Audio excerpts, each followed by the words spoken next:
Aku pura-pura pingsan untuk mengetahui rencana busuk suami dan mertuaku. Assalamualaikum warahmatullahi wabarakatuh. Apa kabar Bunda? Semoga Allah selalu memberikan kebahagiaan. Dari pagi tadi kepalaku terasa sangat pusing. Bahkan sampai malam ini pun masih pusing sekali. Padahal saat ini aku sedang ada janji makan malam bersama suamiku Mas Arga. Kamu kenapa sayang? Tanya Mas Arga. Gak tahu nih Mas, kepalaku pusing banget. Tiba-tiba pandanganku semakin gelap hingga membuatku terkulai lemas, tapi sebenarnya aku masih sadar. Gimana? Apa kamu sudah berhasil meminta tanda tangan istrimu itu? Tiba-tiba terdengar suara ibu mertua. Belum bu, dia keburu pingsan. Kayaknya dosis obatnya terlalu kebanyakan deh bu. Rencana mau buat dia setengah sadar dulu, malah langsung pingsan. Jawab suamiku. Jantungku langsung berdegup kencang. Apa maksud semua ini? Apa yang sebenarnya mereka rencanakan? Aku masih memejamkan mata dan terus mendengarkan obrolan mereka. Kamu sih, kenapa kebanyakan ngasihnya? Udah ibu bilang jangan banyak-banyak. Kamu tuh ngeyel, kata mertuaku menyalahkan Mas Arga. Sebenarnya obat apa yang mereka masukkan? Kenapa bisa membuatku pingsan? Aku terus bertanya-tanya dengan diri sendiri. Tapi bu, aneh juga. Padahal Mary baru mencicipi minumannya sedikit loh, kata suamiku lagi. Oh ternyata obat itu dicampurkan di minuman. Aku tadi memang sudah sempat meminumnya sedikit. Karena kepalaku pusing dari pagi, jadi tubuhku bereaksi seperti ini. Yaitu pasti karena dosisnya ketinggian, kata mertuaku dengan nada suara yang cukup tinggi. Sudahlah, cepat bawa dia ke rumah sakit. Kalau dia mati bisa gawat kita, kata mertuaku. Dan terasa tubuh ini diangkat. Dari wangi parfumnya itu pasti Mas Arga. Dan akhirnya aku sampai di rumah sakit. Aku masih dalam keadaan yang sama, yaitu pura-pura pingsan. Hingga aku masuk ke ruangan IGD. Di sanalah aku baru membuka mata. Dokter yang menanganiku terkejut. Loh, ibu sudah sadar? Apa yang ibu rasakan? Tanya dokter itu dengan wajah yang cukup tenang, namun terlihat ada kekhawatiran di sana. Dokter, tolong bantu saya. Saya memang sengaja berpura-pura pingsan. Karena saya mendengar kalau suami dan mertua saya merencanakan hal buruk. Tolong, tolong bantu saya dokter, pintaku. Tapi ibu, saya takut terlibat, ucap dokter itu. Saya janji, dokter tidak akan terlibat hal apapun. Saya mohon, dokter mau bantu saya janji. Aku berusaha meyakinkan dokter dan juga perawat yang sedang menanganiku. Baiklah bu, saya akan bantu. Tapi saya tidak mau terlibat apapun ya, kata dokter itu pada akhirnya. Ya tadi aku sudah sempat menceritakan kalau suami dan mertuaku mencampurkan sesuatu ke dalam minumanku. Sekarang aku sudah dipindah ke ruang rawat. Untungnya, ponsel masih ada di kantong celanaku, belum sempat dikeluarkan. Jadi aku bisa menghubungi orang kepercayaanku untuk mengamankan minuman yang dicurigai dicampur sesuatu. Akan kucek dan akan kujadikan barang bukti. Namaku Mary, umurku 27 tahun. Aku adalah anak dari seorang pengusaha sukses di kota ini. Perusahaan milik ayahku adalah perusahaan kosmetik terbesar di Indonesia. Dan aku melanjutkan usaha milik ayah itu. Tapi sayangnya aku yang terlalu bucin dengan laki-laki bernama Arga harus merasakan semua ini. Ya dulu aku menganggap Arga itu lelaki yang baik, sopan, sederhana, dan pengertian. Tapi ternyata aku salah. Apalagi setelah tahu kalau mereka merencanakan buruk terhadapku. Bahkan saking teganya setelah mengantarku ke IGD, mereka langsung pulang, tidak menungguiku. Dan setelah beberapa jam aku dipindah ke ruang rawat, barulah mereka kembali. Sayang, kamu sudah sadar? Maaf ya, aku tadi pulang sebentar ganti baju, ucap Mas Arga. Iya mas, gak apa-apa, jawabku, seolah-olah aku tidak tahu apapun. Aku masih berpura-pura baik seperti biasanya. Maaf juga ya Mary, ibu tadi pulang karena kepala ibu pusing, shock, lihat kamu pingsan, kata mertuaku. Aku pun mengangguk sambil tersenyum. Gak apa-apa bu, Jawabku. Besok paginya aku diperbolehkan untuk pulang. Karena sakit kepalaku juga sudah mereda.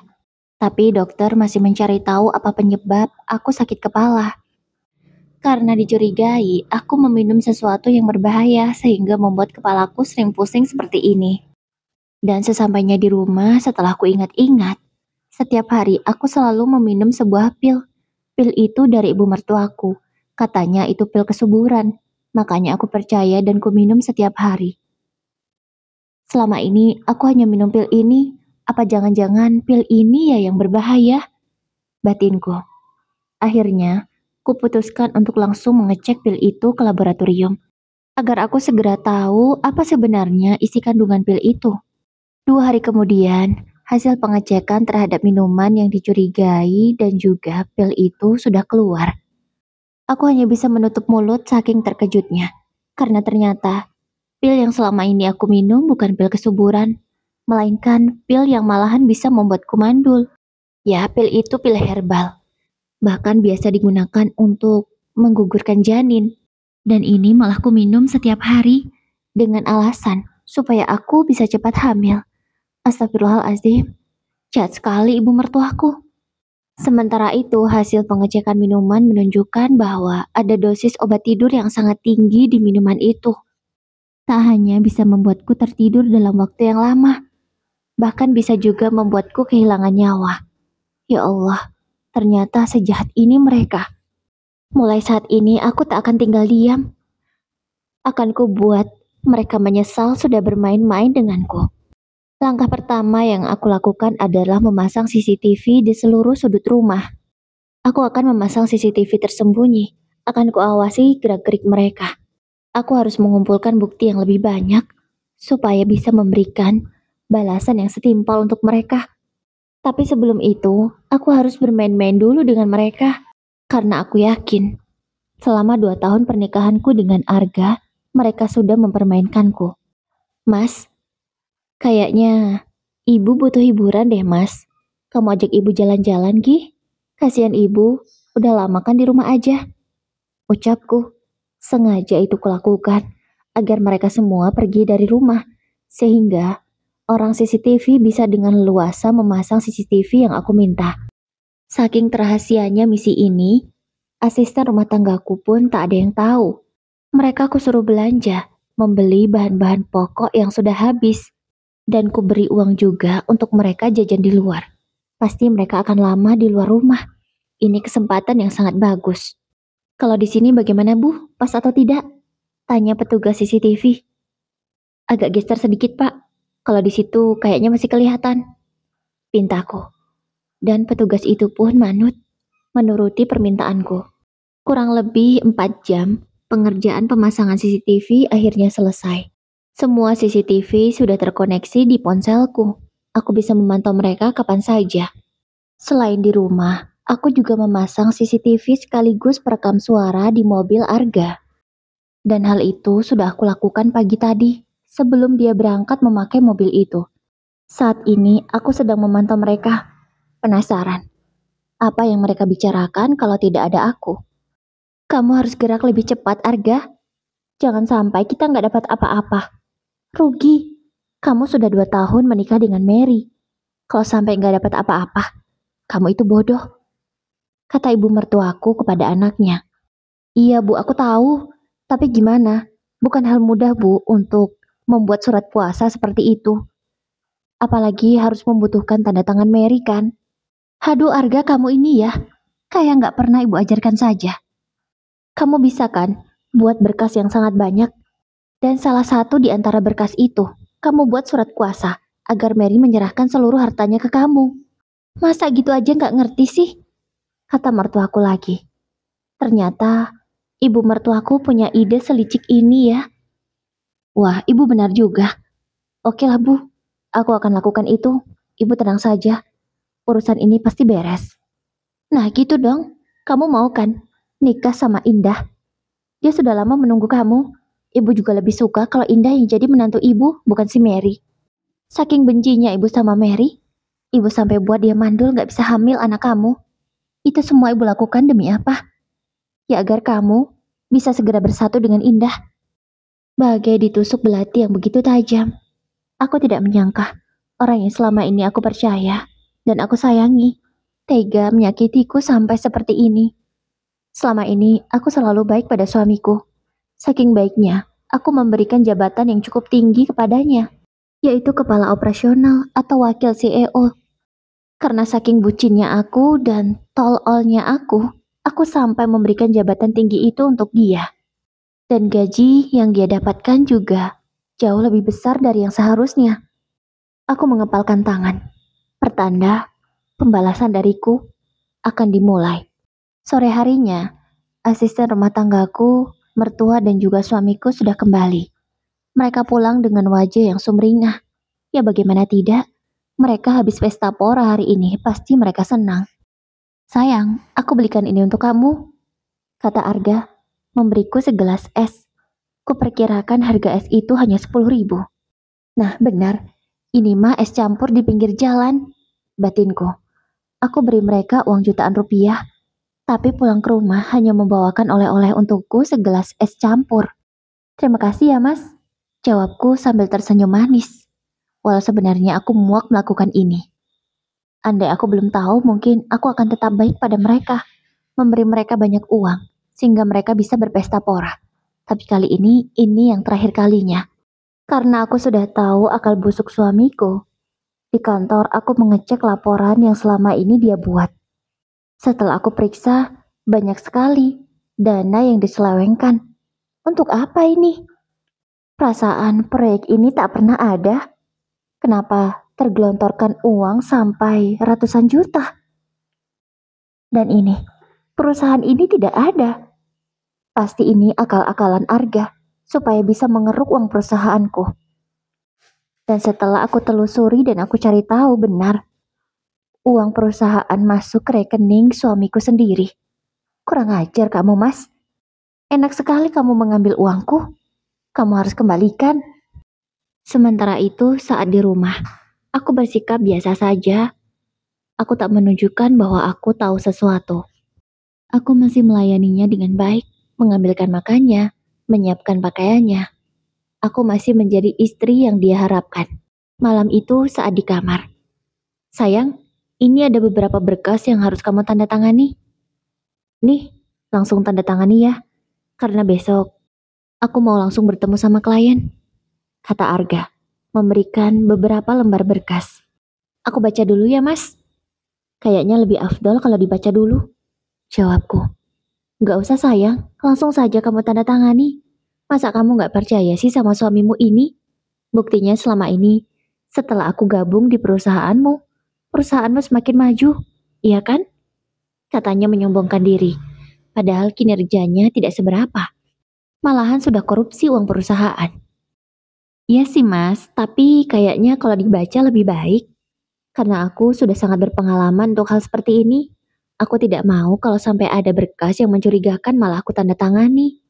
Kan tidak bagus mas? Kataku berniat menyindir. Kamu masa gak percaya sama aku sih sayang? Udahlah, semua itu sudah benar. Kamu gak perlu cek lagi. Sudah seperti yang kamu ajarkan kok. Katanya berusaha meyakinkanku. Oh ya sudah deh mas, aku percaya sama kamu. Ucapku berusaha membuatnya senang. Padahal aku sudah tahu berkas mana yang berisi surat kuasa itu. Ya dari mana aku tahu kalau bukan dari CCTV. Saat Arga lengah karena sibuk memperhatikan ponselnya, aku langsung mengambil berkas itu, kuletakkan di bawah bantal. Untung dia tak menyadari. Setelah selesai kutandatangani semua, langsung kuberikan pada Arga. Sudah mas? Jawabku. Oke sayang, makasih ya. Dia langsung keluar untuk kembali ke ruang kerjanya pasti. Dan aku langsung memantaunya lewat CCTV. Benar kan? Dia kebingungan mencari berkas itu. Pasti saat ini dia sedang bertanya-tanya. Kok nggak ada ya? Padahal tadi ada loh. Kemana berkasnya? Aku melihatnya sambil menahan tawa saja. Lucu sekali kamu mas kalau kebingungan seperti itu. Kelihatan banget bodohnya. Berkas yang sudah kusembunyikan tadi, langsung aku simpan ke tempat yang aman. Tentu saja Mas Arga tidak akan pernah tahu. Tak lama dia kembali ke kamar. Sayang, ada berkas yang ketinggalan gak? Tanyanya. Berkas apa mas? Gak ada. Sudah kukasih kamu semua. Jawabku tenang. Pria itu menggaruk kepalanya. Pasti dia semakin kebingungan. Oh ya udah deh. Ia langsung berbalik dan kembali lagi ke ruang kerjanya. Beberapa hari kemudian, ada undangan pesta dari klien. Tentu saja aku datang bersama Mas Arga.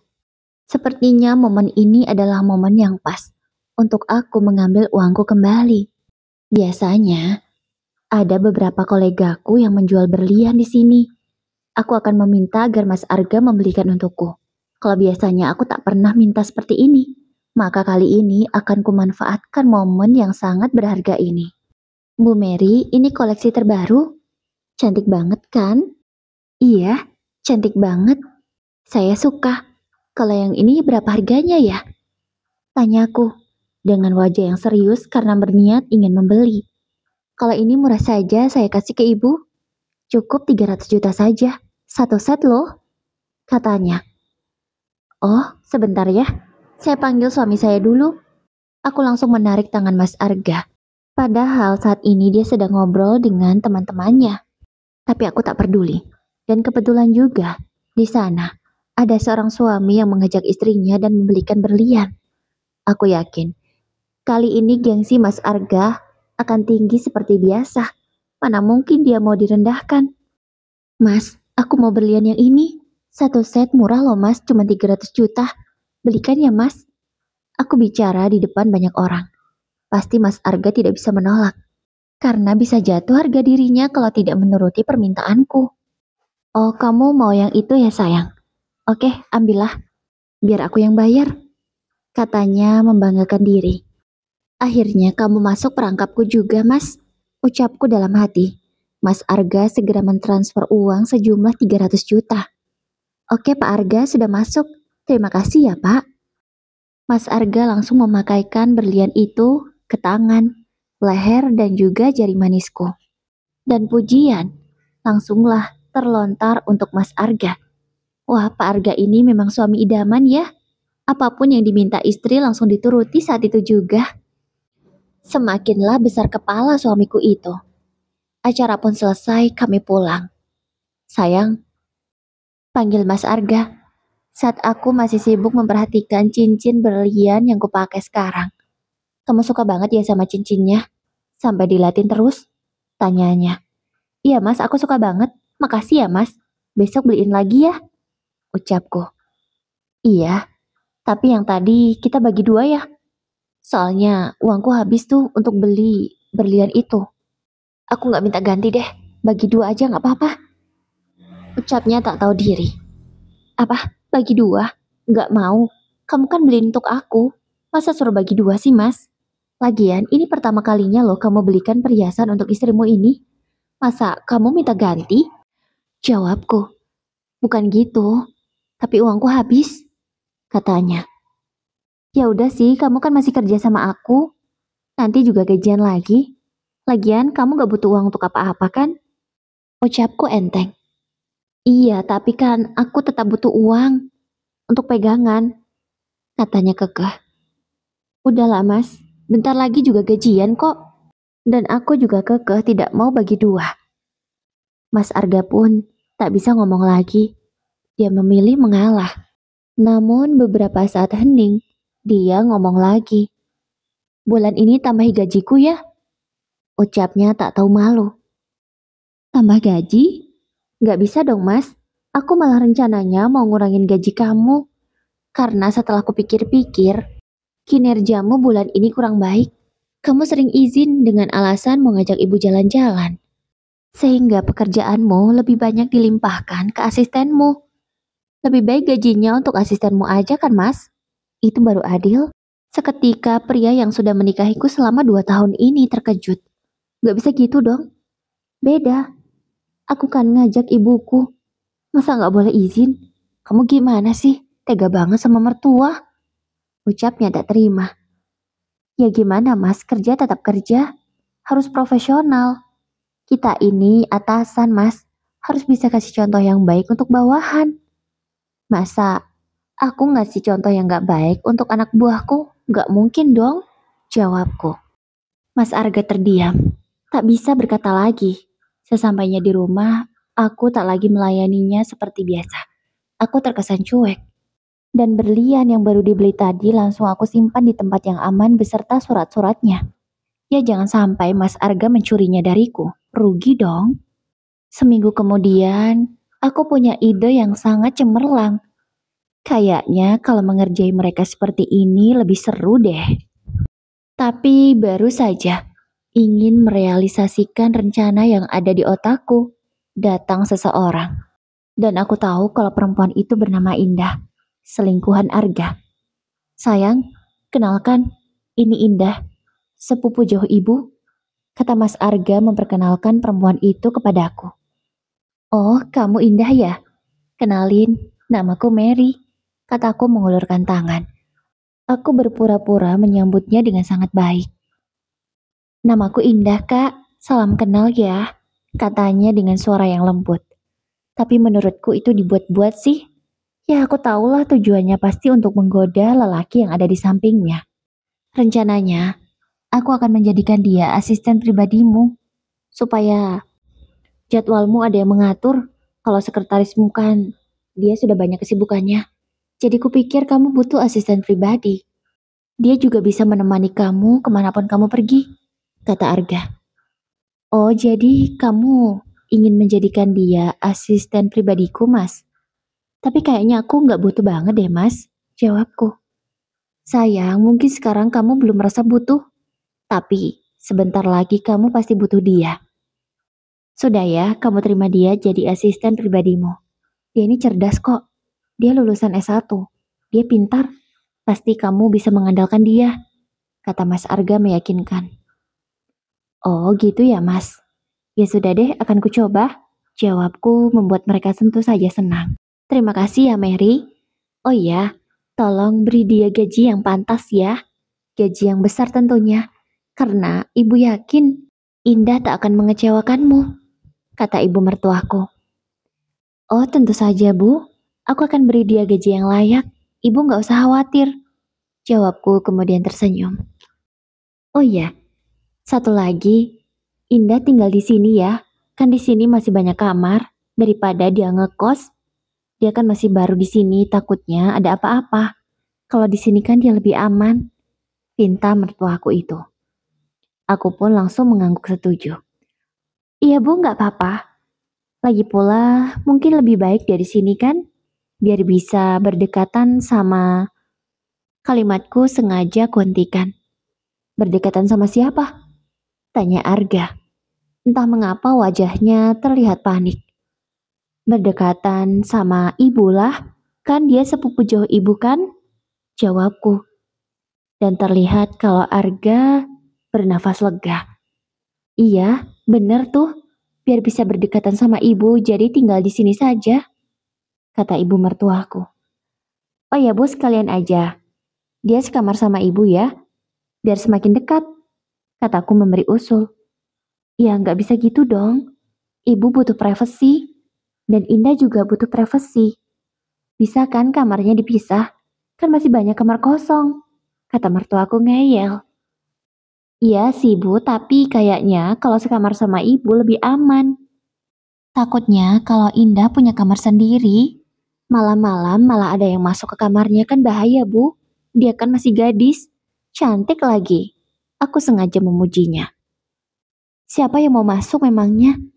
Di rumah ini kan cuma kita-kita aja, nggak ada orang asing, kata mertuaku. Ya, kita antisipasi saja bu sebelum kejadian. Ya udah bu, kalau Indah mau tinggal di sini sekamar sama ibu. Kalau nggak mau ya terpaksa, Indah harus cari kos-kosan. Jawabku memberi opsi terakhir. Ya udah deh. Mereka pun tak bisa menolak karena memang ini rumahku. Enak saja mau memasukkan Gundi ke rumah ini. Dan aku yakin, kalau Indah di kamar sendiri, pasti Arga dengan leluasa akan ngapel ke kamarnya dan rumahku ini bisa jadi tempat zina. Tak akan kubiarkan itu. Dan sebelum itu terjadi, aku harus segera mengusir mereka semua dari sini. Besoknya, ketika aku di kantor, suamiku beralasan terlambat karena ada urusan. Dia tadi memang keluar rumah duluan. Katanya mau bertemu dengan temannya. Tapi setelah aku lihat dari CCTV, setelah aku berangkat dia kembali lagi ke rumah. Ya apalagi kalau bukan untuk menemui selingkuhannya si Indah. Ya hari ini Indah belum mulai kerja, itu atas permintaan mertuaku. Ya katanya biar dia istirahat dulu. Kuturuti sajalah sebelum aku melakukan gebrakan yang luar biasa. Melalui kamera CCTV, aku bisa melihat Arga menemui Indah bahkan tanpa ragu memeluk perempuan itu dari belakang. Sumpah menjijikkan sekali. Aku yakin mereka tak hanya pacaran biasa, pasti lebih dari itu. Dan terlihat Indah juga pandai menggoda. Dasar perempuan murahan. Ibu mertuaku yang melihatnya pun membiarkan, tidak melarang atau memarahi. Anak sama ibu sama saja, sama-sama belangsak, batinku. Kini mereka semua beralih ke depan kolam renang. Mas, rumahnya bagus banget. Rumah ini jadi milikmu kan mas? Tanya Indah. Suaranya cukup terdengar jelas di CCTV. Iya dong sayang, pasti rumah ini akan jadi milik kita. Kamu tenang saja. Kamu sudah siapkan diri kan untuk menjadi nyonya di rumah ini? Kata suamiku dengan sombongnya. Tak akan pernah. Tak akan pernah ada perempuan lain yang menggantikan posisiku, Mas. Ucapku seorang diri, karena geram dengan kelakuan Arga. Iya Arga, ngomong-ngomong, berkas itu sudah berhasil belum? Tanya ibu mertuaku yang memang ada di sana bersama mereka. Belum, Bu. Jawab Arga dengan lesu. Belum? Kamu gimana sih? Katanya, semua urusan beres. Lah ini apa? Berkasnya malah belum ada. Belum juga ditandatangani oleh perempuan itu. Kamu tuh gimana sih? Mertuaku tampak kesal. Aku senang sekali melihat mereka bertengkar begini. Kemarin tuh sudah aku buat, Bu. Dan sudah aku tumpuk barengan sama berkas kantor. Tapi, setelah aku cek, malah nggak ada, Bu. Padahal, Mary sudah tanda tangan. Aku juga bingung. Berkas itu tiba-tiba hilang. Kata Arga. Gak mungkin berkas itu tiba-tiba hilang, Arga. Kalau bukan kamu yang lalai. Atau diambil oleh Mary. Apa? Diambil Mary? Mereka bertiga tampak berpikir. Jadi selama ini Mas Arga tidak curiga kalau aku yang mengambil? Dasar bodoh. Tapi gak mungkin lah, Bu. Gak mungkin Mary ngambil. Kalau dia ngambil, berarti dia udah tahu semuanya. Pasti sikapnya berubah. Nah ini masih biasa, Bu. Bahkan dia mengizinkan Indah tinggal di sini. Iya kan? Benar juga katamu, Ga. Terus berkas itu kemana? Aku juga bingung, Bu. Sampai saat ini aku belum tahu jawabannya. Ya udah deh, kamu bikin yang baru. Terus suruh si Mary itu cepat tanda tangan. Ibu udah gak sabar nunggu lagi, kata mertuaku. Iya, Bu, sabar ya. Pasti secepatnya kok, jawab Arga. Malamnya, semua kukumpulkan. Ada ibu mertua, Arga, dan juga Indah, selingkuhan suamiku. Ada apa kamu ngumpulin kami semua? Tumben, tanya ibu mertuaku. Iya, Bu, aku mau kasih hadiah ke kalian. Jawabku dengan wajah yang sangat sumringah. Hadiah? Hadiah apa, Mary? Tanya mertuaku penasaran. Tiket liburan. Kutunjukkan tiket liburan itu yang berjumlah 3 kepada mereka. Tiket liburan? Ke Bali? Mas Arga langsung mengambil 1. Begitu juga dengan ibu mertuaku. Ini tiket liburan ke Bali, sayang. Wah, kita liburan nih, kata Mas Arga senang. Begitu juga dengan ibu mertuaku. Iya, itu tiket liburan untuk kalian. Tapi aku nggak ikut ya, karena aku banyak kerjaan. Kalian berarti untuk aku sama ibu. Satu lagi untuk siapa? Tanya Mas Arga. Untuk Indah lah, kan dia baru di sini. Supaya dia makin akrab sama kalian dan juga aku. Aku kasih dia liburan gratis ke Bali bareng kalian. Ya, hitung-hitung ucapan selamat datang lah, jawabku. Wah, kamu baik banget sayang.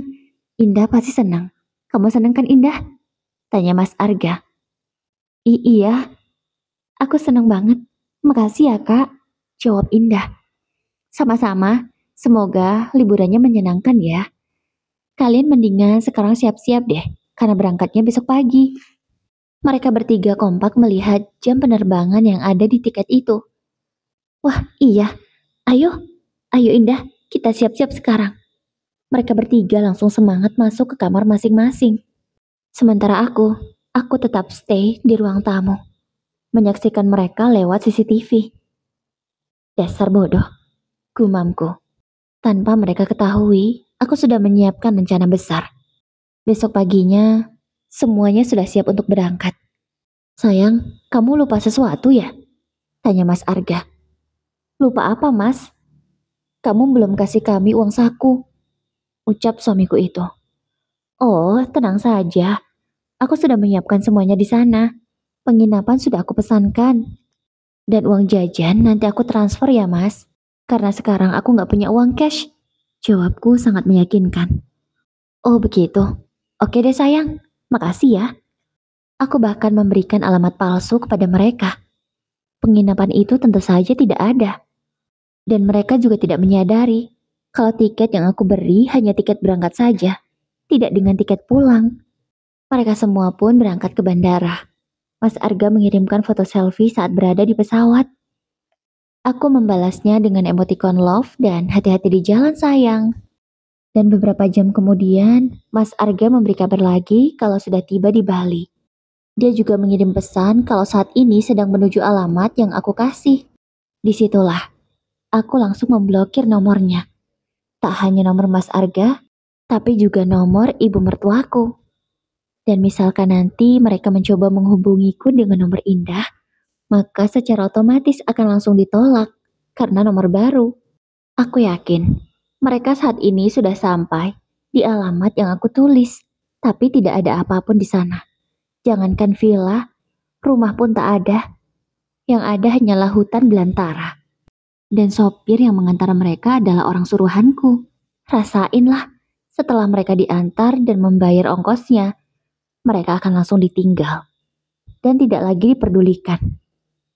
Ya, sedikit kejam, tapi mereka kalau tahu cara bertahan hidup, pasti bisalah hidup di Bali. Kecuali enggak ya, selama jadi gelandangan. Dan pasti saat ini Mas Arga sedang mencari ATM terdekat untuk mengambil uang di rekeningnya. Tapi tanpa sepengetahuan dia, rekeningnya sudah aku blokir karena aku sudah melaporkannya. Karena rekeningnya mendapatkan aliran dana ilegal atau penggelapan uang. Begitu juga dengan ibu mertuaku. Rekeningnya sudah aku blokir karena juga mendapatkan kucuran dana dari Arga. Tentu dia terseret. Padahal aku tidak tahu percis bagaimana keadaan mereka sekarang. Tapi dari sini saja aku sudah bisa menertawakan kesengsaraan mereka. Itulah akibatnya kalau bermain-main dengan Mary. Dan misalnya nanti mereka berhasil kembali ke sini, mereka akan langsung ditangkap polisi. Karena sudah merencanakan hal buruk terhadapku, yaitu meracuniku dengan pil yang akan membuatku mandul. Intinya sudah kupersiapkan semuanya. Dan aku yakin aku akan menang. Akhirnya kabar yang aku tunggu tiba. Orang yang aku suruh mengantarkan mereka sudah mengirimiku beberapa foto dan video. Ketiganya saat ini berusaha mencari penginapan yang murah. Tapi semurah-murahnya di sana juga ratusan ribu. Dan aku yakin Mas Arga tak punya uang banyak. Rasain akibatnya karena sudah mempermainkanku. Udah enak punya istri dan menantu yang sukses. Malah bertingkah. Lihatlah, terima saja akibatnya. Mary, kemana suami dan mertuamu? Tiba-tiba ayahku datang berkunjung ke rumah. Mereka sedang liburan di Bali, Pak. Jawabku. Liburan di Bali? Kok kamu gak ikut? Tanya ayahku. Ya enggak lah, Pak. Aku mau kerja aja. Biarlah mereka yang senang-senang. Sekali-kali. Jawabku santai. Tapi sepertinya ayah sudah bisa membaca situasi yang terjadi. Kayaknya kamu lagi ada masalah ya? Cerita sama papa, jujur. Desak ayahku. Kalau sudah begitu, aku tak bisa lagi berbohong. Akhirnya aku ceritakan semuanya. Dari awal sampai akhirnya mereka berangkat ke Bali. Astagfirullahalazim. Jadi mereka setega itu sama kamu, Nak? Dan kamu mengerjai mereka sekarang? Tanya ayah. Iya, Pak. Aku mengerjai mereka supaya mereka kapok. Enak saja mempermainkanku. Bahkan sampai membahayakan diriku loh, Pak. Jawabku. Papa tidak terima. Papa tidak sudi anak papa disakiti seperti ini. Mereka harus mendapatkan balasan yang lebih dari ini, nak. Papa tidak mau mereka hanya dikerjai seperti itu, kata papaku. Apa yang akan papa perbuat? Kamu tunggu saja kabar dari papa. 2 hari kemudian, aku mendapatkan kiriman video. Terlihat kalau Mas Arga dipukuli oleh beberapa laki-laki. Dan setelah aku cari tahu ternyata itu orang suruhan papa. Ya Allah, papa nekat melakukan ini untuk memberi pelajaran pada Mas Arga. Aku nggak nyangka ternyata papa lebih barbar daripada aku. Kalau dilihat dari kondisinya, sepertinya mereka itu lontang-lantung di jalan. Bingung mau kemana. Pasti mereka sudah kehabisan uang. Jadi nggak tahu mau kemana atau nginap di mana. Dan lebih kasihannya malah dipukuli pula. Kasihan sih lihatnya, tapi puas juga. Pah, apa ini nggak keterlaluan? Tanyaku. Seharusnya mereka dapat lebih dari itu, nak. Mereka sudah membahayakan rahimmu, bahkan nyawamu. Jawab papaku masih emosi. Aku gak bisa ngomong banyak. Kalau sudah seperti itu artinya papa sudah marah besar. Tak ada siapapun yang bisa mencegahnya termasuk aku. Kabar terupdate tentang Mas Arga terus aku dapat. Karena orang suruhanku masih memantau mereka. Arga cari kerjaan serabutan di sini. Dia kerja apa aja yang penting bisa makan. Ya, memang. Tak ada barang berharga yang mereka bawa. Sehingga tak ada yang bisa dijual. Aku juga gak ngerti padahal selama ini aku kasih uang banyak loh ke ibu mertuaku. Tapi tak ada satupun barang berharga yang dia beli. Misalkan emas, berlian, atau perhiasan apa gitu yang bisa dijual saat-saat genting. Ini gak ada sama sekali. Jadi uangnya selama ini habis untuk apa ya? Aku juga bingung. Atau habis untuk foya-foya? Beli makanan mahal? Baju mahal? Entahlah, aku tak mengerti. Yang jelas, karena keserakahannya itu ya harus menanggung akibatnya sendiri. Dan aku di sini, aku sudah mengajukan gugatan cerai. Ya istri mana yang mau menerima suami seperti Arga? Sudah mau kondo tapi banyak tingkah. Akan kuceritakan sedikit bagaimana aku bisa menikah dengan laki-laki itu. Aku dan dia satu jurusan. Saat kami kuliah dulu. Ya bodohnya aku malah jatuh cinta dengan lelaki seperti dia. Aku sudah tahu dari dulu. Dia hanya orang biasa yang kerja kerasnya kurang dan juga pemalas. Tapi karena aku bucin, jadi aku menerima dia. Bahkan aku sampai merengek sama papa agar direstui. Dan akhirnya inilah yang aku dapat.